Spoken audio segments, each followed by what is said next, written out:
હું 4-5 કિલોમીટર એટલે કઈ અઘરું તો કહેવાતું એનાથી સગવડતા મળે છે. તો મહાદેવ હર બધાને કેમ છો બધા મજામાં ને? તો મિત્રો એમ કહી શકાય કે ભવનાથના સાનિધ્યની અંદર મહાશિવરાત્રિનો સરસ મજાનો પર્વ ચાલી રહ્યો છે. આજે એ પર્વ નિમિત્તે મહાશિવરાત્રિનો ત્રીજો દિવસ અને ત્રીજા દિવસની અંદર આપણે જોઈશું કે મહાશિવરાત્રિની અંદર જે સંતો ભક્તો આવે છે એ ચાલીને આવે છે અને ખરેખર ચાલીને આવવાનો કેવો અનુભવ થાય છે. ઘણા લોકો આનાથી ખુશ છે, તંત્રના નિર્ણયથી ઘણા લોકો ખુશ છે, ઘણા લોકો ખુશ નથી. તો આપણે બધાના અલગ અલગ ઇન્ટરવ્યૂ લેવાના છે. ખરેખર વિડીયોમાં બહુ મજા આવવાની છે. વિડીયોમાં જોડાયેલા રહેજો. આપણો વિડીયો ફેસબુક પર જોતા હોય આપણે પેજને ફોલો કરી દેજો. યુટ્યુબ ઉપર જોતા હોય આપણી ચેનલને સબસ્ક્રાઈબ કરી દેજો. તમારો થોડોક પણ ટાઈમ વેસ્ટ કર્યા વગર ચાલો ફટાફટ જોડાઈ જઈએ. તો હાલ મિત્રો આપણે એમ કહી શકાય કે પાંજરાપોળ અહીંયા તમે જોઈ શકો છો બાજુમાં આપણી ગાડી ટુ વ્હીલ ત્યાં આપણે પાર્ક કરી દીધી છે. અને અહીંયાથી ભવનાથ પહોંચવા માટે લગભગ આપણે 8 કિલોમીટર જેટલું પગપાળા યાત્રા ચાલીને જવું પડશે. કેમ કે અહીંના જે કંઈ પોલીસવાળા છે અથવા તો તંત્ર છે એની અંદર લોકલ વાહન જવાની ના પાડી છે કે મનાઈ કરી છે. બરાબર છે કે કોઈ જાતનો અંદર ટ્રાફિકનો ઇસ્યુ ન થાય કેમ કે સિટીની અંદર આ મેળો છે. પણ તમે જોઈ શકો છો અમુક સાધનો ભાઈ બતાવજો તો અમુક સાધનો જાય પણ છે અહીંના લોકલ સાધનો છે અથવા તો કોઈ સાધુ સંત અથવા તો કોઈ અધિકારી આવે છે તો એને જવા પણ દે છે. પણ મિત્રો ખરેખર આના વિશે મારે તમને એક વાત કહેવી હતી કે મહાશિવરાત્રિ છે એ સાધુ સંતો અને મહાન વ્યક્તિઓ આવે તો તમે એક વિચાર કરો કે અત્યારની શિવરાત્રિ યુવાનો માટે કે મોટાઓ માટે કે વડીલો માટે તમે વિચાર કરો. કેમ કે વડીલોને અહીંથી ચાલીને જવા માટે કેટલી પ્રોબ્લેમ થાય છે. લગભગ 8 કિલોમીટર જેટલું જવાનું છે. યુવાનો તો ગમે ત્યાં દોડીને જઈ શકે. તો અત્યારની શિવરાત્રિ મારા મત પ્રમાણે એમ કહી શકાય કે યુવાનોની શિવરાત્રિ છે. સાધુ સંતો વડીલોની શિવરાત્રિ નથી હું એવું કહી શકું. કેમ કે વડીલોને અહીંથી જવા માટે બહુ અઘરું પડી છે. તો ચાલો હજી પણ આગળ જોઈએ કેવડી ટ્રાફિક છે. તમે જોઈ શકો તો અહીંયા કોઈને જવા દેતા નથી. બહુ મોટી માત્રામાં ટ્રાફિક છે. તો ચાલો આગળ જઈને જોઈએ. તો ફ્રેન્ડ્સ ફાઇનલી આપણે એમ કહી શકાય કે પગપાળા યાત્રા કરી પાંજરાપોળથી એમ ભવનાથ સુધી અહીંયા ગિરનાર દરવાજા આવી ગયા છે. જોઈ શકો તમે ઘણી બધી બહેનો અને પોલીસ બંદોબસ્ત છે. પણ ખાસ આ વખતે મેં તમને કીધું કે અહીંયા હાલીને આવવાની મતલબ સાધન લઈને આવવાની મનાઈ છે. તો થોડુંક ખરેખર બધી વસ્તુ ફ્રી છે. તમે જુઓ છે કોઈ જાતનો સાધનનો ઇસ્યુ નથી કે ટ્રાફિકનો ઇસ્યુ નથી. તેના કારણે એ બંદોબસ્ત આ વખતે ખરેખર મિની કુંભ નામ આપ્યું અને મિની કુંભની હારે અહીંયા જે 7-8 કિલોમીટર સુધી વાહન આવવાની મનાઈ છે એ ખરેખર આમ જોઈએ તો આપણા માટે સેફ છે. તમે જોઈ શકો બસો છે એ પણ જાય છે. બસોને છૂટ છે. જો મહાશિવરાત્રિમાં ઘણી બધી બસ પણ મૂકેલી છે. બસમાં કેટલી ટિકિટ છે? 25 રૂપિયા. 25 રૂપિયા બસમાં ટિકિટ છે. ને ખાસ અમને ખબર નથી ઓલી કે રામે એમને વિડીયો મૂકી દીધો કે ફ્રી બસ સેવા નથી 25 રૂપિયા ટિકિટ છે. પણ ખરેખર નાઇટનો નજારો જુઓ તમે કાંઈ ઘટે નહીં છે. લાઇટિંગ આવતી નથી.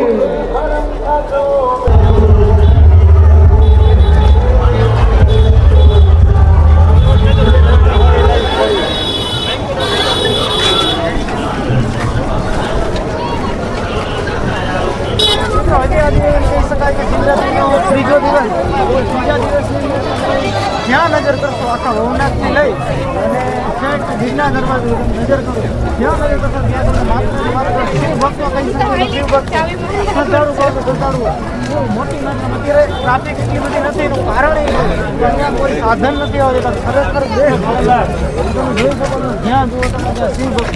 ખરેખર મિની કુંભ જેનું નામ આપ્યું મિની કુંભ એવો માહોલ જૂનાગઢમાં થઈ ચૂક્યો છે. હજી પણ આગળ કેવી ટ્રાફિક છે બધું જ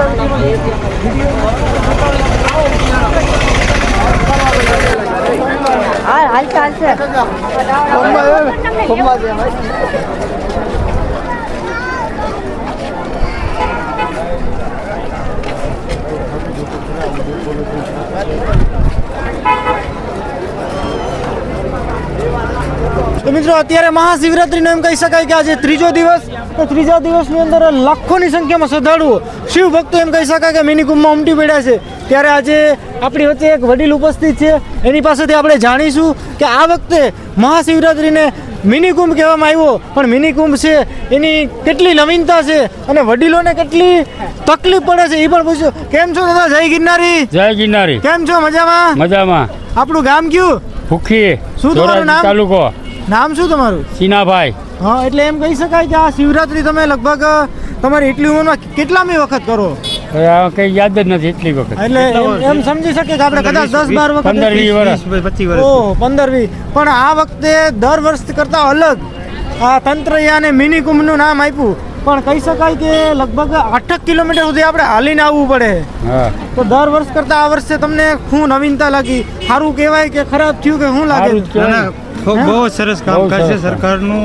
આયોજન સારી રીતે પબ્લિકને આનંદ આવે, અમને પણ મેળામાં આવવાની હા, મજા જ ખૂબ આવ્યા આવે. રાખે એમ. અને 4-5 વર્ષથી આજે આવી રીતે આનંદ ખૂબ આવે છે મેળામાં. પણ પબ્લિક એમ કહી વધારે શકાય કે મેં બીજા ઘણા લોકોના ઇન્ટરવ્યૂ લીધા, એમાં અમુક તમારી ઉંમરના લોકો એમ કહી શકાય એમ કહે છે કે ભાઈ એટલું 8 કિલોમીટર અમારે ચાલીને જવું એ થોડુંક અઘરું પડે. યુવાનો માટે અઘરું નથી, અમે દોડીને વયા જઈએ. ના ના કાંઈ અઘરું 4-5 કાંઈ કિલોમીટર અઘરું. એટલે કાંઈ અઘરું તો અઘરું ન કહેવાતું કહેવાય. નથી. એનાથી સગવડતા હાટે મળે છે ને. નહીં નહીં બરાબર છે. એટલે તો હા, આ બહુ જે સારું તંત્રએ મિની કુંભ નામ આપી અને 8 કિલોમીટર સુધી વાહન બંધ કર્યા એ સારી વાત છે ને? સારી વાત. વાહ ભાઈ વાહ, બોલો જય ગિરનારી. જય ગિરનારી. જય ગિરનારી. હાલ મિત્રો એમ કહી શકાય કે સરસ મજાનો મહાશિવરાત્રિનો મેળો ચાલી રહ્યો છે ભવનાથની અંદર. ત્યારે આપણે જોતા હોય કે મહાશિવરાત્રિના મેળાની અંદર ઘણી બધી જગ્યાએ નાના મોટા આવા સ્ટોલ લાગેલા હોય રુદ્રાક્ષની વસ્તુના, અથવા તો XYZ ઘણી બધી વસ્તુ વેચાતી હોય. પણ અહીંયા આપણને કંઈક આ વખતે અલગ જોવા મળ્યું છે, જેમ કે બિલેશ્વર ધામના ઓરિજિનલ રુદ્રાક્ષ. અમારો રુદ્રાક્ષ નકલી સાબિત કરનારને 51,000 રૂપિયાનું ઇનામ. તો શું બેન આ વાત સાચી છે? હા ઓરિજિનલ આવશે આપણે. ઓરિજિનલ આવશે, બરાબર ને?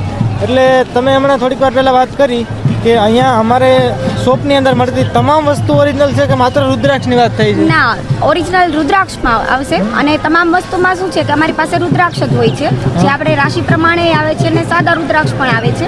એ બધા ઓરિજિનલ આવશે, ગેરંટી વાળા. અને તમે હમણાં કીધું કે તમારો આનો કોઈ શોપ મેન અમે છે ને ભાવનગર બિલેશ્વર ધામ અમારું મંદિર છે, અમે પૂજારી છીએ મંદિરના, અને અમે સેવા માટે દર વર્ષે આપણે કેમ રાવટી લઈને આવે એમાં અમે પરિક્રમામાં અને શિવરાત્રીમાં સેવા માટે આવીએ.